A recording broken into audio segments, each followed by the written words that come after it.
सुप्रभात। आज एक बार फिर आप सबका स्वागत है हिंदी पाठशाला की इस कक्षा में। हिंदी पाठशाला की इस कक्षा में आज हम पढ़ने जा रहे हैं कक्षा 10वीं के पाठ 13। इस पाठ का शीर्षक है साधुपदेश, जो कि बोर्ड पर मैंने मेंशन किया है। पाठ 13 साधुपदेश। लेखक है इसके काका हाथरसी। काका हाथरसी जो कि एक जाने माने व्यंग्यकार थे, हास्य कवि थे। वास्तविक इनका जो वास्तविक नाम है ये क्या है, एक उपाधि है। काका हाथरसी के नाम से इन्हें बाद में जाना गया। वैसे इनका वास्तविक नाम जो है वो प्रभुलाल गर्ग था। वास्तविक नाम क्या था? प्रभुलाल गर्ग। तो हाथरस में एक नाट्य मंच के दौरान प्रभुलाल गर्ग ने काका की भूमिका निभाई थी और वह नाटक बहुत प्रचलित हुआ, बहुत अच्छा नाटक था। तो उस नाटक में प्रभुलाल गर्ग ने काका की भूमिका निभाई थी और उसी भूमिका के चलते वहां के लोग अब प्रभुलाल गर्ग को काका कह के संबोधित करने लगे। क्योंकि मैंने आपको पहले ही बताया कि एक व्यंग्यकार और हास्य कवि थे। तो जीवन में बचपन से लेके और एक लेखक तक का, एक कवि तक का जो उन्होंने सफर तय किया वो काफी ज्यादा सुलभ नहीं रहा है, परेशानियों से घिरा हुआ रहा है। लेकिन बावजूद इसके इन्होंने एक नई विधा का चलन किया, एक नई विधा बनाई। अमूमन पहले हास्य यानी कि कह सकते हैं जो हास्य कविताएं होती हैं उनका वो प्रचलन में नहीं थी। देशभक्ति से ओतप्रोत या फिर किसी विचार से ओतप्रोत ये कविताएं देखने को अवश्य मिल जाती थी, लेकिन हास्य कविता चलन में नहीं थी। तो हास्य कविता चलन में लाने वाले थे प्रभुलाल गर्ग उर्फ काका हाथरसी। ठीक है, चलिए। फिर बाद में चल के प्रभुलाल गर्ग ने अपना स्वयं को कविताओं में, अपने काव्यों में स्वयं को काका हाथरसी के नाम से ही प्रचलित कर लिया। हिंदी के हास्य कवियों को मंच देने का श्रेय प्रभुलाल गर्ग और काका हाथरसी को ही जाता है। जहां कहीं भी हास्य कवि सम्मेलन आयोजित होते थे वहां काका हाथरसी की उपस्थिति अनिवार्य थी, यानी काका हाथरसी वहां पहुंच ही जाते थे। हिंदी के सुविख्यात पत्र पत्रिकाएं जैसे धर्मयुग, साप्ताहिक हिंदुस्तान, वीणा आदि में इनकी रचनाएं प्रमुखता से छपती रही हैं, प्रकाशित होती रही हैं। कुल मिलाकर तकरीबन 42 यानी कि 42 संकलन इनके मिलते हैं। व्यंग्य हास्य के क्षेत्र में काका हाथरसी के पुत्र निर्भय हाथरसी ने भी काफी प्रसिद्धि प्राप्त की और सन 1985 में भारत सरकार के द्वारा प्रतिष्ठित पद्मश्री पुरस्कार से इन्हें सम्मानित किया गया। और हास्य कवि के क्षेत्र में अगर की बात की जाए, हास्य कवि सम्मेलन की बात की जाए, हास्य कविताओं की बात की जाए, व्यंग्यों की बात की जाए, तो हम देखते हैं कि आज भी काका हाथरसी के नाम से एक पुरस्कार दिया जाता है, एक पुरस्कार भी दिया जाता है जो कि हिंदी अकादमी दिल्ली के द्वारा दिया जाता है। आज हम जिस पाठ को पढ़ने जा रहे हैं, इस पाठ में काका हाथरसी ने ढोंगी, धूर्त, अनपढ़ और अभिमानी अज्ञानी साधुओं के प्रति अपना आक्रोश प्रकट किया। ऐसा क्यों? ऐसा अमूमन देखने को मिल जाता है कि हमारे आसपास कई साधु घूमते हुए हमें मिल जाएंगे। ठीक, अच्छा, वैसे तो हमारी प्राचीन सभ्यता में साधु का अर्थ कुछ और होता है। ठीक है, साधु का अर्थ क्या होता है?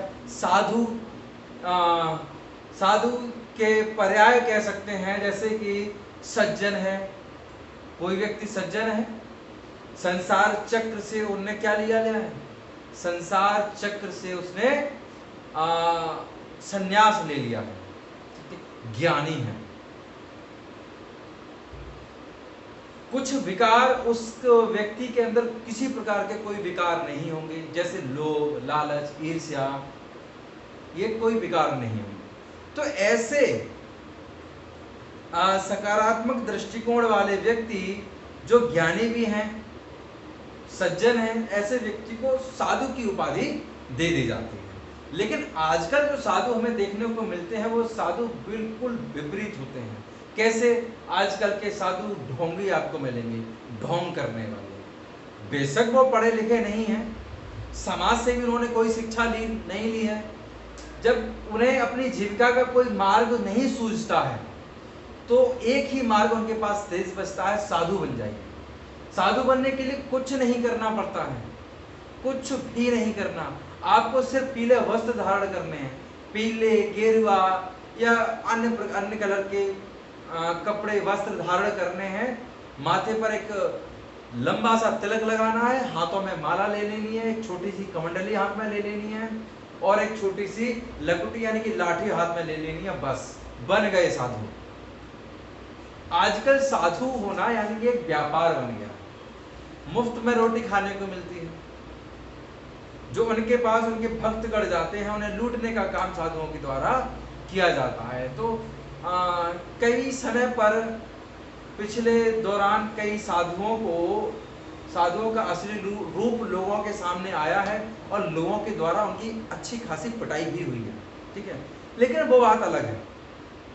तो काका हाथरसी जो कि एक कवि हैं, एक व्यंग्यकार हैं, तो उन्होंने व्यंग के माध्यम से, इस कविता के माध्यम से अपना आक्रोश प्रकट किया, एक व्यंग के माध्यम से, ठीक है। उनका आक्रोश प्रकट करने का नजरिया, तरीका कुछ अलग ही है, वो हम इस कविता में पढ़ेंगे, ठीक है। और काका हाथरसी लिखते हैं कि जो साधु हैं इन्हें वाकई में किसी प्रकार का कोई ज्ञान नहीं होता। जरूरी नहीं है किताबी ज्ञान हो, अरे सांसारिक ज्ञान हो सकता है।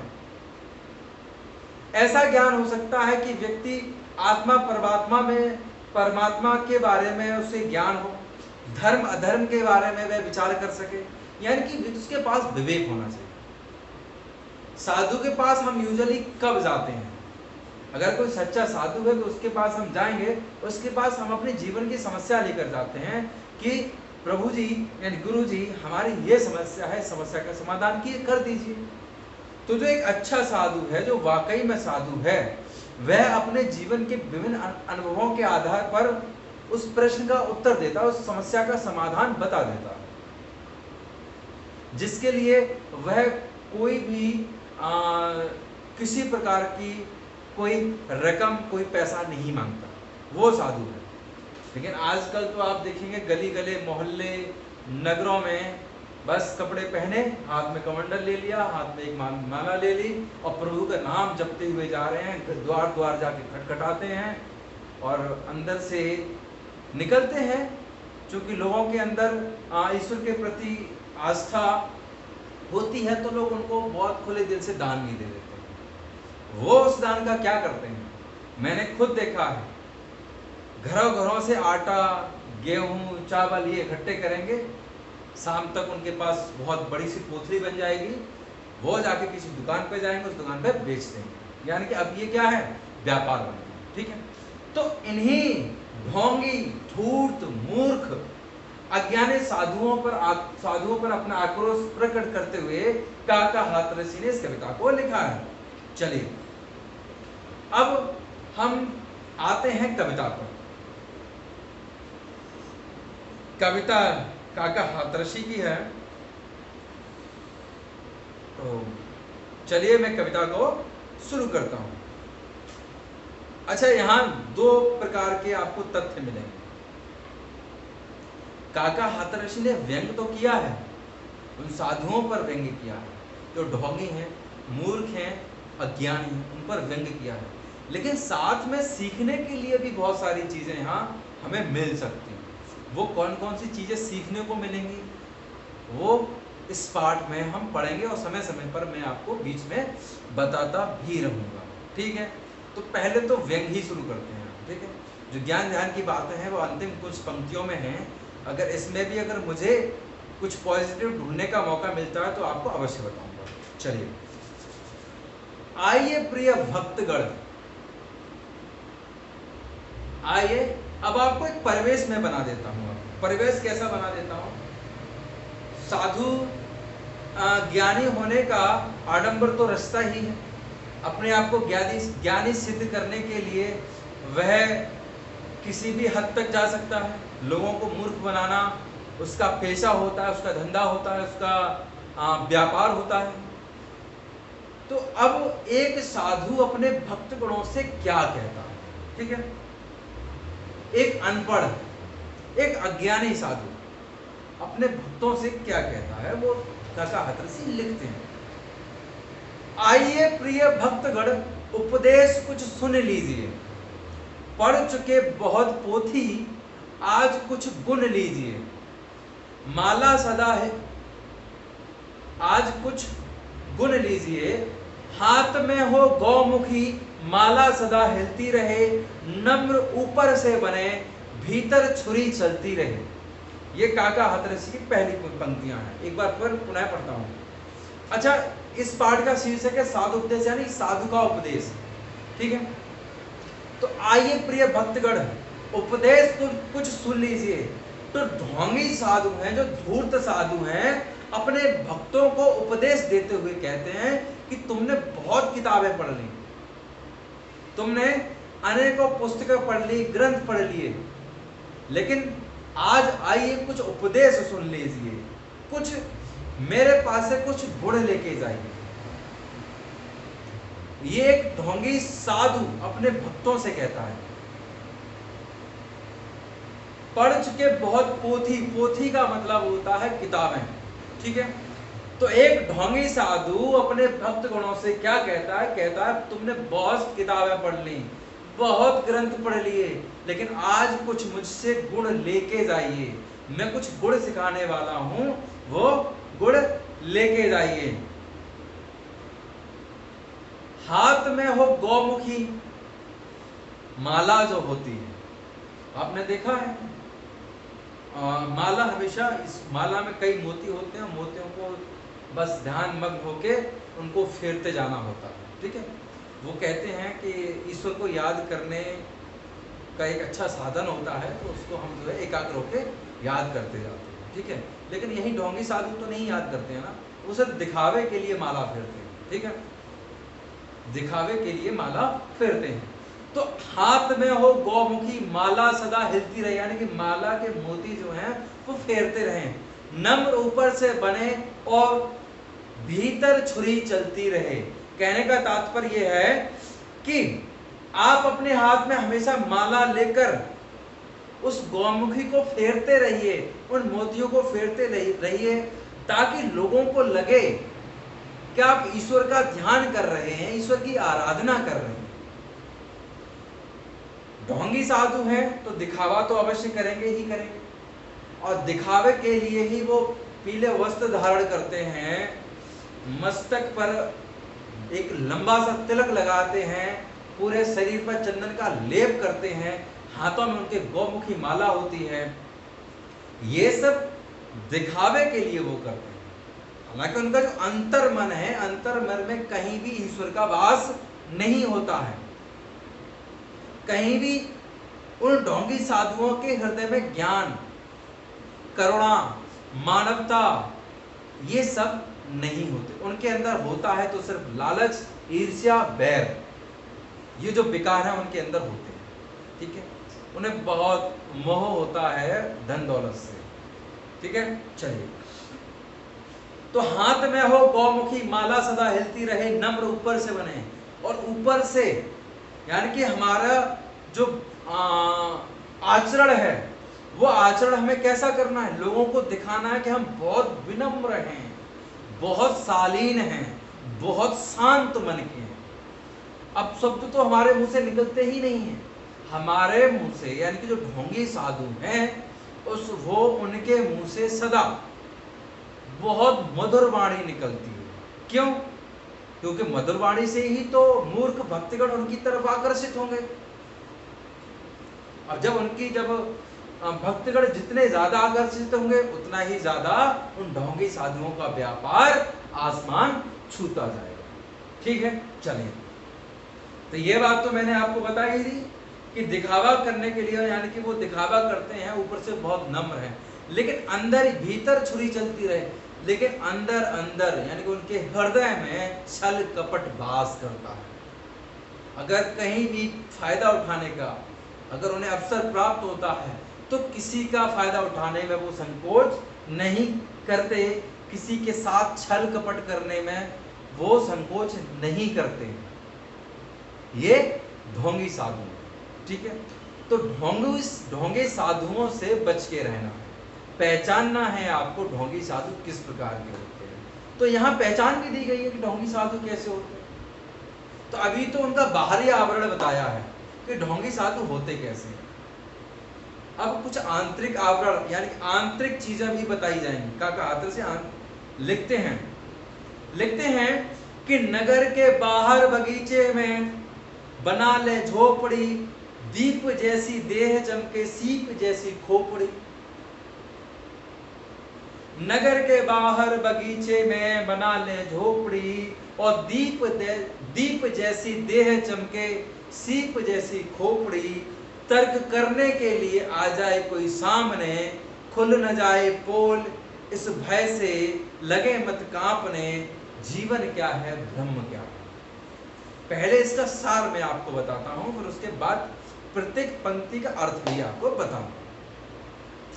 यानी कि अधिकांश जो ढोंगी साधु होते हैं वो नगर के बाहर, गांव के, नगर के बाहर जाकर बगीचे में अपनी झोपड़ी बनाते हैं। झोपड़ी यानी कि अपना निवास स्थान वहां बनाते हैं, शहर के बाहर, ठीक है। ढोंग करने का दिखावा करते हैं, कई तरीके के वेशभूषा धारण करते हैं, मुंडन करवा लेंगे। मुंडन यानी कि बाल साफ करवा देंगे अपने सर के, एकदम चमकती है जब उस पर, जब उनकी खोपड़ी पर, जब उनकी सिर पर, गंजे सिर पर, मुंडन किए हुए सिर पर जब सूरज का प्रकाश पड़ता है तो वो चमक उठता है। चमक उठता है किसकी तरह? सीप की तरह। सीप देखा है, वो जिससे बहुमूल्य मोती निकलते हैं, वो भी चमकदार होती है, चमकती है, ठीक है। उसके मोती तो और ज्यादा चमकदार होते हैं। तो उसी प्रकार की, ठीक है। तो नगर से बाहर बगीचे में बना ले झोपड़ी और दीप जैसी देह चमके सीप जैसी खोपड़ी। यानी कि ढोंग करने के लिए ऊपरी दिखावा बहुत जरूरी होता है, ये अनिवार्य है।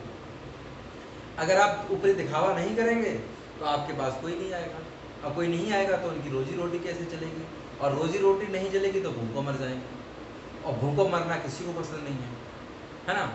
लेकिन ढोंगी साधु के लिए जो ईमानदार व्यक्ति होते हैं, जिनको परिवार से अच्छे संस्कार मिले होते हैं, वो भीख मांगना स्वीकार नहीं करते, ठीक है।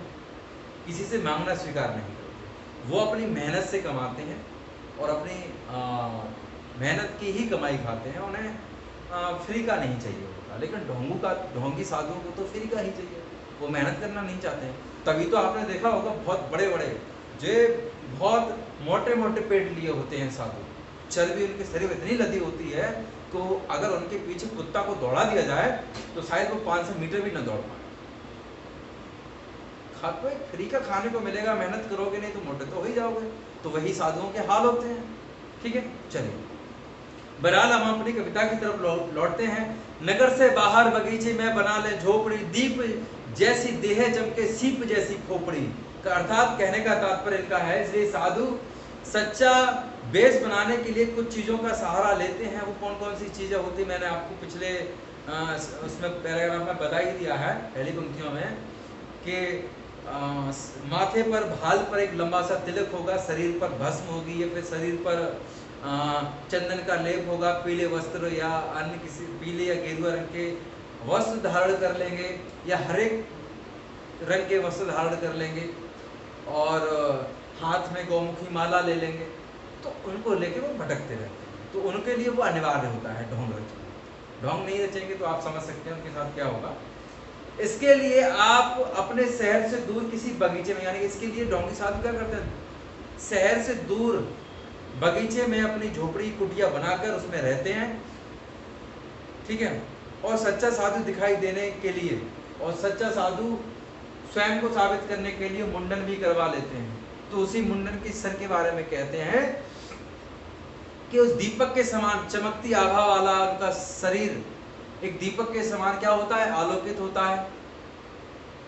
दीपक के समान वो प्रकाशित होने का ढोंग करते हैं, दीपक की भांति चमकने का वो प्रयास करते हैं। और उनकी जो मुंडन वाली खोपड़ी है जिस पर एक भी बाल नहीं है, वो किसकी तरह चमकती है, वो सीप की तरह चमकती है, ठीक है। आ जाए कोई सामने खुल ना जाए पोल, इस भय से लगे मत कांपने, जीव क्या है ब्रह्म क्या है। और फिर लिखते हैं कि शरीर पर, यानी कि उनके चंदन वगैरह तो लगाते ही हैं, वो तो बता दिया। और यदि कोई व्यक्ति तर्क करने आ जाता है, किस प्रकार के तर्क, अब अमूमन लोग तो साधुओं के पास अपनी समस्या लेके जाते हैं। अब समस्या लेके जाते हैं तो टाल देते हैं। मैंने खुद एक साधु को देखा था, शहर से बाहर उसकी कुटिया थी, किसी कारणवश ऐसे ही घूमने जाना हुआ था मित्रों के साथ। तो वहां पर हाँ हमें रुकना था क्योंकि थोड़ा प्यास, थक चुके थे और प्यास भी लगी थी हमें। तो हमने कहा तो बाहर कुटिया बनी है, पेड़ भी बहुत अच्छे हैं, छायादार वृक्ष है, वहाँ पे आराम से जाके 10-15 मिनट आराम करेंगे, ठीक है। वहाँ पहुँचते हैं, देखते हैं कि वहाँ पे भाई भक्तों की लाइन लगी हुई है। तो बाबा जी करते क्या हैं, जैसे ही बाबा जी को कोई भक्त अपनी समस्या सुनाएगा, बाबा जी कह देते हैं कि जाइए पूजा के लिए ये सामग्री आपको लेके आनी है। उस सामग्री में कुछ पूजा की सामग्री होगी, कुछ बाबा अपने लिए फल फ्रूट मंगा लेते हैं, पहनने के लिए, ओढ़ने के लिए कंबल वगैरह मंगा लेते हैं। मतलब यानी कुल मिला के वो एक अच्छा खासा बजट बना देते हैं और अपने लिए अपनी सुविधा के लिए वो काफ़ी सामान अपने भक्तों से मंगा लेते हैं, ठीक है। अब आप उनकी काबिलियत का अंदाज़ा तो लगा सकते हैं, ठीक है, कि मूर्ख होने के बाद भी, अज्ञानी होने के बाद भी वो कैसे लोगों को मूर्ख बनाते हैं। इस बात का प्रमाण देने की आवश्यकता मुझे नहीं है, आप भली बात परिचित होंगे। बहरहाल जब कोई व्यक्ति अपनी समस्या लेकर सब ढोंगी साधुओं के पास जाता है, उनसे प्रश्न करता है, तर्क वितर्क करता है, तो ढोंगी साधु तो अज्ञानी है, उनके पास किसी समस्या का समाधान नहीं है। वो टाल सकते हैं आपको, वो सिर्फ टाल मटोल कर सकते हैं कि जाइए शनिवार के दिन या बुधवार के दिन जाके उस नदी के किनारे उस वृक्ष के सामने जाके एक दीपक जला देना, रोज पूजा कर लेना, 2 अगरबत्तियां जला देना जाके। इस प्रकार के आडंबर वो बताते रहेंगे, भक्त करते रहेंगे, वो परेशान होते रहेंगे। अगर वाकई में कोई प्रॉब्लम है तो इन आडंबरों के चलते जो बीमार व्यक्ति है वो सीधा स्वर्ग से धार लेता, क्योंकि आप तो डॉक्टर के पास नहीं गए, आपको तो विश्वास है साधुओं में, तो वो अपनी हानि कर बैठते हैं, ठीक है। चलिए, तो जब साधुओं के पास कोई तर्क वितर्क करने पहुंच जाता है, प्रश्न करने पहुंच जाता है, तो अज्ञानी है, उन्हें कुछ पता नहीं है, तो वो भय से कांपने लगते हैं। ढोंगी साधु क्या करते हैं, भय से कांपने लगते हैं, ठीक है।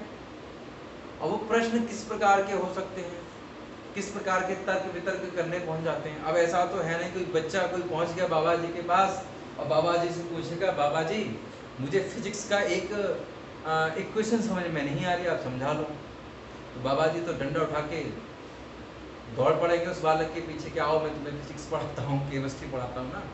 तो बाबा जी के पास, जो साधुओं के पास लोग जाते हैं, अपना पारिवारिक सांसारिक समस्याओं को लेके जाते हैं, ठीक है। पाठ्य पुस्तक से संबंधित किसी समस्या का हल वैसे तो वो कर ही नहीं सकते, लेकिन कोई पहुंच गया तो डंडा उठा के दौड़ाएंगे बहुत। चलिए, बहरहाल अब कोई व्यक्ति, कोई विवेकी व्यक्ति अगर उनके पास तर्क करने पहुंच जाता है तो वो घबरा जाता है, तो वो भयभीत हो जाते हैं। वो तर्क किस प्रकार का होता है? वो तर्क होता है आत्मा का, परमात्मा का। आत्मा परमात्मा से संबंधित तर्क होता है। वो तर्क जीवन जगत का हो सकता है, वो मोह, लोभ, लालच, माया से संबंधित तर्क हो सकता है, वो पाप पुण्य से संबंधित तर्क हो सकता है, वो जीवन मृत्यु से संबंधित तर्क हो सकता है। अब कौन भला अपने जीवन में दुख झेलना चाहेगा? कोई नहीं दुख झेलना चाहेगा। हर व्यक्ति यही चाहेगा कि ज़्यादा से ज़्यादा मेरी जीविका बढ़ती रहे, पैसा मेरे पास आता रहे, मैं हमेशा जीवन भर खुश रहूं, कोई विपदा का मुझे सामना ना करना पड़े, बहुत आरामदायक मेरा जीवन गुजरे। यही सब कामना करते हैं। तो इन्हीं सभी कामनाओं को चलते लोग पहुंच जाते हैं कि बाबा जी जरा हाथ देके बता दो नौकरी कब लगेगी, बाबा जी जरा भविष्य बता दो हमारा व्यापार सफल कैसे होगा, कोई उपाय बताइए। ऐसे बहुत सारे देखने को मिलेंगे, ठीक है। और आजकल तो YouTube चैनल पर भरमार है इस चीज की। YouTube चैनल पर आज के समय में भी मैंने कई ऐड देखे हैं YouTube के चैनलों पर जो कहते हैं कि आपकी राशि में ये लिखा है, आज आपको ये होने वाला है ना, आपके जीवन से संबंधित कोई समस्या है, बाबा इन बाबा को याद करिए, आपकी समस्या का समाधान 24 घंटे के अंदर कर देंगे। ये सब बात है। ये काम कीजिए आपकी नौकरी पक्की हो जाएगी, सरकारी नौकरी, ये काम कीजिए व्यापार में लाभ होगा। तो ये फालतू की बातें जो हैं वो हमारे इर्द गिर्द समाज में आज भी बनी हुई है। यानी काका हाथरस जी ने उस समय पे जो ये कविता लिखी है, एक व्यंग साधुओं के ऊपर, ढोंगी साधुओं के ऊपर कसा है, वो आज भी कहीं ना कहीं प्रासंगिक है, आज भी वो देखने को मिल ही जाता है। तो इसीलिए उनकी कविताएं जो हैं वो समय समय तक, एक लंबे काल तक जीवंत रहती हैं। सत्य है, आज भी हम देखते हैं। तो मैं यहाँ था कविता में, तो जब कोई तर्क करने पहुंच जाता है तो भयभीत हो जाते हैं। वो जो भयभीत नहीं होना चाहिए, डरे नहीं कि आपकी पोल खुल जाएगी, बल्कि हिम्मत से काम ले और निडर रहे। यानी तो ढोंगी साधुओं के बारे में कहा गया है, तो भयभीत हो जाते हैं, डर जाते हैं। किस प्रकार का तर्क करने कोई बैठ जाता है? स्वर्ग नर्क का, स्वर्ग और नर्क का, कर्म दुष्कर्म का, धर्म अधर्म का, मोक्ष का, इन सब के तर्क करने अगर कोई व्यक्ति पहुंच जाता है तो ढोंगी बाबा को तो ज्ञान तो है नहीं, तो बस वो भयभीत हो जाते हैं। और उस भय से बचने के लिए उनके पास एक ही ब्रह्मास्त्र होता है। वो ब्रह्मास्त्र कौन सा होता है? साधु जी आज मौन व्रत हैं। कौन सा? मौन व्रत। मौन व्रत है मतलब आपको बोलना नहीं। यानी कि साधु के जो चेले हैं वो कहते हैं कि नहीं, बाबा का अभी ध्यान का वक्त हो गया, बाबा आप ध्यान में जा रहे हैं। तो भक्तगण जो अपने प्रश्न लेके आया है वो वहीं बैठा रहे। फिर बाबा जी तो गए ध्यान में कि बाबा जी का मौन व्रत का समय हो गया, बाबा जी मौन व्रत करने वाले हैं। यही तो होता है, जब किसी प्रश्न का उत्तर नहीं पता है तो मौन व्रत उनके लिए ब्रह्मास्त्र होता है, एक मात्र उपाय होता है। ठीक है, तो चलिए पुनः मैं पिछली पंक्तियों को पढ़ता हूँ, उससे जोड़कर नई पंक्तियों को पढ़ूंगा, फिर आपको और अच्छे से समझ आएगा। तो तर्क करने के लिए आ जाए कोई सामने, खुल न जाए पोल, इस भय से लगे मत कांप, अपने जीव क्या है, ब्रह्म क्या है, तू कौन है, मैं कौन हूं, स्लेट पर लिख दो महोदय। यानी कि जब कोई तर्क करने आ जाता है, किस प्रकार के तर्क? मैं क्या हूं, तुम कौन हो, परमात्मा क्या है, आत्मा क्या है, पाप क्या है, पुण्य क्या है, धर्म क्या है, अधर्म क्या है, कर्म क्या है, स्वर्ग क्या है, नर्क क्या है, मोह क्या है, जीव क्या है, ये सब तर्क करने जब कोई आ जाता है तो क्या करते हैं ढोंगी साधु? लिख दो, यानी कि स्लेट पर लिख दो महोदय, आजकल मैं मौन हूं। मौन, मुंह बंद कर लेना, खामोश हो जाना, मुंह से एक शब्द ना निकलना, मौन की स्थिति हो जाती है। ठीक है, तो तर्क से बचने की क्या युक्ति है? तर्क वितर्क से बचने की युक्ति है कि आप मौन हो जाइए, मौन व्रत रख लीजिए। उसी के लिए क्या है कि स्लेट पर लिख दो महोदय, आजकल मैं मौन हूं, धर्म संकट शीघ्र ही टल जाएंगे। धर्म संकट शीघ्र ही इस युक्ति से कट जाएंगे। कौन सी युक्ति? मौन व्रत की युक्ति। और इस युक्ति से सारे धर्म संकट क्या होंगे? कट जाएंगे, सभी धर्म संकट मिट जाएंगे। कौन से धर्म संकट? कौन सा धर्म संकट? वो धर्म संकट इस बात का है बाबा के लिए, मान लीजिए मैं बाबा हूं, एक पल के लिए मान लीजिए कि मैं अपने आप को बाबा कहता हूं, मैं अपने आप को साधु कहता हूं। अब साधु का काम क्या होता है? साधु का काम होता है समाज को राह दिखाना, समाज को सत्य के मार्ग पर चलते हुए राह दिखाना। लेकिन भाई ढोंगी साधु है, अज्ञानी है, तो उसे तो कोई मतलब ही नहीं है। उसे धर्म से, पाप पुण्य से, लोभ लालच, इन लोभ में, लालच में, ठीक है, के चलते वह सब कुछ भूल जाता। उसे धर्म अधर्म नहीं पता होता कि धर्म क्या है, अधर्म क्या, उसे कुछ नहीं, पाप पुण्य की जानकारी भी नहीं उसे। तो अगर ऐसे व्यक्ति के पास कोई तर्क प्रश्न करने आ जाएगा तो उसकी तो पोल खुल जाएगी कि इस बाबा को तो कुछ नहीं आता, इस साधु को तो कुछ नहीं आता, ये मूर्ख बना रहा है। तो ये अगर उसकी पोल खुल गई, तो अगर पोल खुल जाएगी तो लोग दौड़ा दौड़ा के मारेंगे उस बाबा को, उस ढोंगी साधु को। तो इससे बचने के लिए क्या करते हैं वो? मौन व्रत रख लेते हैं। वो कह देते हैं स्लेट पर लिख दो क्या बाबा आज बाबा मौन व्रत है, कि अभी इसी समय से बाबा का मौन व्रत शुरू, बाबा का मौन व्रत शुरू। तो इस मौन व्रत एक ऐसी युक्ति है, एक मौन व्रत एक ऐसी युक्ति है जिससे ये धर्म संकट टल जाएगा। कौन सा धर्म संकट? स्वयं को ज्ञानी साबित करना, लोग उस ढोंगी बाबा को, ढोंगी साधु को अज्ञानी न कह पाए, इससे बचने के लिए ये युक्ति सबसे श्रेष्ठ है। ठीक है, सामने से तर्क विद्वान सब हट जाएंगे। और भाई जब बाबा मौन होंगे तो फिर तर्क कौन करने आएगा बाबा के पास? अब कोई बेवकूफ तो है नहीं है। वो कहावत सुनी है ना कि भैंस के आगे बीन बजाओ भैंस खड़ी बकराए। तो भैंस के सामने बीन बजाओगे तो भैंस को कोई मतलब नहीं है आपकी धुन से, आपकी बीन से कोई मतलब नहीं है। वो तो बस अपना मुंह में घास लिए बस वो तो जुगाली करती रहेगी। तो जो व्यक्ति बोल नहीं सकता, जिसने मौन धारण किया है, वो तो वैसे भी जवाब नहीं देगा। तब जब जहां से, जिस जगह से उत्तर की कोई उम्मीद ना हो, तो वहां तो प्रश्न करना क्या है? बेवकूफी है। जहां से आपको उत्तर नहीं मिल सकता वहां प्रश्न करना क्या है? बेवकूफी है। जहां तर्क का समाधान नहीं हो सकता, जहां आपकी समस्या का समाधान नहीं हो सकता, जहां आपकी किसी भी शंका का समाधान नहीं हो सकता, तो उनके सामने बात रखना क्या है? बेवकूफी ही तो है। तो इसी के लिए काका हाथरसी कहते हैं कि सामने से तार्किक विद्वान सब हट जाएंगे और मौन व्रत रख लो, जितने भी विद्वान आए हैं सब चले जाएंगे। थोड़ी देर बैठेंगे और चले जाएंगे कि बाबा अब तो बोलने वाले हैं नहीं, तो इसे प्रश्न कर ही नहीं पाएंगे। और जब प्रश्न नहीं कर पाएंगे तो मौन होने के कारण बाबा कुछ उत्तर भी नहीं देंगे, तो हम अपना समय व्यर्थ कर रहे हैं, वहां से वो चले जाते हैं। ठीक है, चलिए अब जो आगे जो पंक्तियां हैं ये बहुत महत्वपूर्ण है। ठीक है, ये बहुत महत्वपूर्ण है। इससे एक सकारात्मक पॉइंट भी हमें मिलता है, सकारात्मकता। इससे हमें अब इन पंक्तियों में हम सकारात्मकता भी ढूंढ लेंगे। कैसे ढूंढेंगे वो मैं आपको बताता हूँ। किए जा निष्काम सेवा। निष्काम, तो निष्काम होता है बिना किसी कामना के, तो ये भी सही है।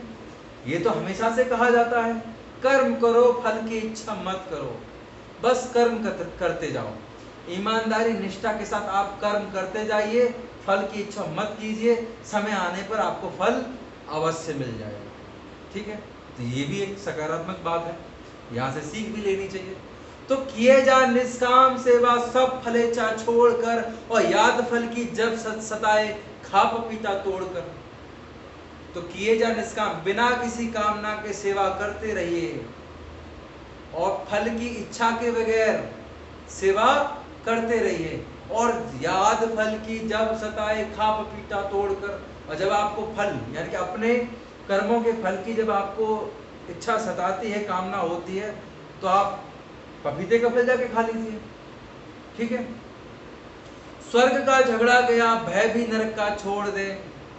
यानी कि स्वर्ग और नरक का, स्वर्ग का जो लालच है, नरक का जो भय है, वो अगर व्यक्ति अपने जीवन से निकाल दे, और वो कब निकलेगा?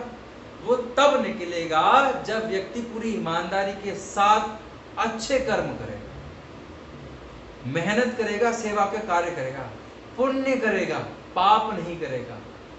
जब किसी व्यक्ति ने अपने पूरे जीवन में पाप किया ही नहीं है, तो उसे नरक से क्या डरना? वो तो नरक से नहीं डरेगा। लेकिन अब ऐसा भी नहीं है कि हमने हमेशा अच्छे काम किए हैं, या इस कामना से हमने अच्छे काम किए हैं कि हमें स्वर्ग की प्राप्ति होगी, वो भी नहीं करना चाहिए। बस सेवा, अगर आपके अंदर सेवा भाव है तो आप सेवा करते रहिए बिना अच्छा के, ठीक है। एक बार पुनः पढ़ता हूँ, पुनः इसकी पंक्तियों को पढ़ता हूँ कि किए जा निष्काम सेवा सब फलेच्छा छोड़कर, याद फल की जब सताए खा पपीता तोड़कर, स्वर्ग का झगड़ा गया भय भी नरक का छोड़ दे, पाप घट भर जाए तो काशी पहुंच के फोड़ दे। आप बिना किसी कामना के, इच्छा के लोगों की सेवा करते रहिए, ठीक है। फल की परवाह बिल्कुल नहीं करनी चाहिए। यदि फल की कभी याद आए तो इधर उधर हाथ मारकर, हाथ में जो कुछ भी आए उसे लेकर संतुष्ट हो जाना चाहिए, उसे झपट लीजिए, ठीक है। यहाँ वो पपीता तोड़कर खाने का तात्पर्य ये है, आपके हाथ में जो कुछ भी लग जाए उसमें संतुष्ट हो जाइए। यानी संतुष्टि का भाव भी यहाँ बताया गया है एक अच्छे व्यक्ति में, ठीक है। साधुओं के लिए कहा गया है, साधुओं के लिए एक तरीके से ये सुधार का काम कर सकती है ये कविता, ठीक है। उनका एक आईना है, और जब गलतियां, व्यक्ति अपनी गलतियों को देखता है तो उसमें सुधार भी करेगा। तो यहाँ से हमें भी सीख मिलती है, और उन ढोंगी साधुओं को भी सीख यहाँ से ले लेनी चाहिए, ठीक है। चलिए, तो मैंने कहा जब कभी फल की इच्छा तो नहीं करनी चाहिए, सेवा करते रहिए, ठीक है। और स्वर्ग का झगड़ा गया, और जब आप निस्वार्थ भाव से सेवा करेंगे, निस्वार्थ भाव से पुण्य करेंगे, निस्वार्थ भाव से कोई कार्य करेंगे, तो स्वर्ग का मोह भी आपको नहीं होगा। स्वर्ग का झगड़ा गया तो वहां से स्वर्ग और नरक का विवाद जो आपके मन में होना होगा वो भी वहां से चला जाएगा। तो स्वर्ग प्राप्ति की उम्मीद मत रखिए, ठीक है। बस काम करते जाना है। कैसे काम करते जाना है? एक सज्जन की बात। किस प्रकार? कर्म करो, फल की इच्छा मत करो। एक दोहा मुझे याद आ रहा है, वो दोहा है तरवर फल नहीं खात है, सरवर पियहि न पान, जे रहीम परकाज हित संपत्ति संचय ही सुजान। यानी कि जो विद्वान हैं, सज्जन व्यक्ति हैं, वो अपने हित के लिए संपत्ति का संचय नहीं करते हैं। उदाहरण दो चीजों का दिया गया है। उदाहरण पेड़ का दिया गया है। तरवल फल नहीं खाते, यानी पेड़ स्वयं अपना फल नहीं खाते। सरवर पियहि न पान, यानी कि जो सरवर है, तालाब है, नदी है, समुंदर है, ये अपना पानी स्वयं नहीं पीते। जिस प्रकार पेड़ अपना फल नहीं खाते, तालाब अपना पानी स्वयं नहीं पीते, ठीक उसी प्रकार एक सज्जन और विद्वान व्यक्ति संपत्ति का संचय अपने लिए नहीं करता है, बल्कि वह परकाज के लिए, दूसरों के हित के लिए संपत्ति का संचय करता है। ये यहां से हमें सीख लेनी चाहिए, ठीक है। तो स्वर्ग का झगड़ा गया, भय भी नरक का छोड़ दे, पाप घट भर जाए तो काशी पहुंच के फोड़ दे। तो नरक में जाने का डर भी मन से निकाल दीजिए। कर्म अच्छे करेंगे तो मन से नरक का भय तो चला ही जाएगा। यदि आपके पापों का घड़ा भर जाता है, यदि पापों का घड़ा भर जाता है, यानी कि पाप ज्यादा हो जाते हैं, तो चिंता मत कीजिए। एक उपाय बताया है काका हाथरसी ने। अगर बहुत सारे आपने पाप किए हैं तो एक उपाय बताया है उस पाप से मुक्ति का। वो क्या है? सीधे पाप मोचनी काशी चले जाइए, जहां सारे पाप धुल जाते हैं उस काशी में चले जाइए और उस काशी में जाकर स्नान कर लीजिए उस पवित्र नदी में, आपके सारे पाप धुल जाएंगे। ये बहुत बड़ा बयान है, ठीक है।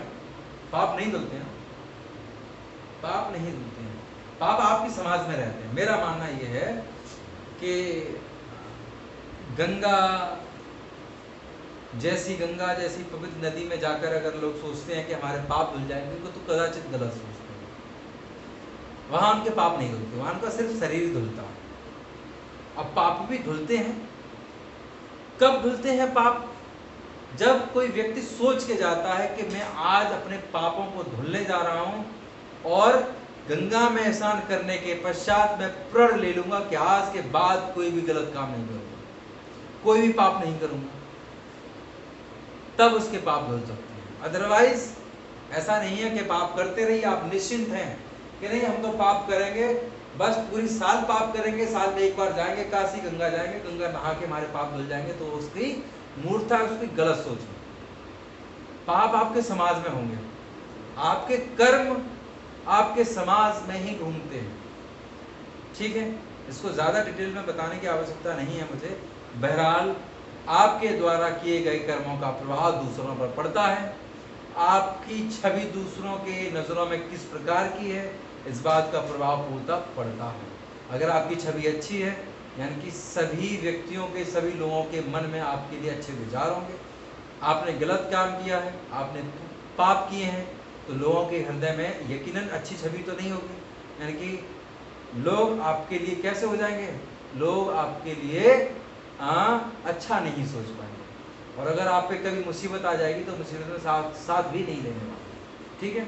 ये सब बात है। तो पाप घट भर जाए तो काशी पहुंच कर छोड़ दे, अगर आप पाप ज्यादा हो जाते तो चिंता मत कीजिए, पाप मोचनी काशी चले जाइए, वहां आपके सारे पाप बिना साबुन के ही धुल जाएंगे, वहां आपके सारे पाप धुल जाएंगे। तो यहाँ इन पंक्तियों में तो उन्होंने व्यंग किया है, ठीक है, साधुओं के ऊपर, लेकिन वास्तविकता क्या है?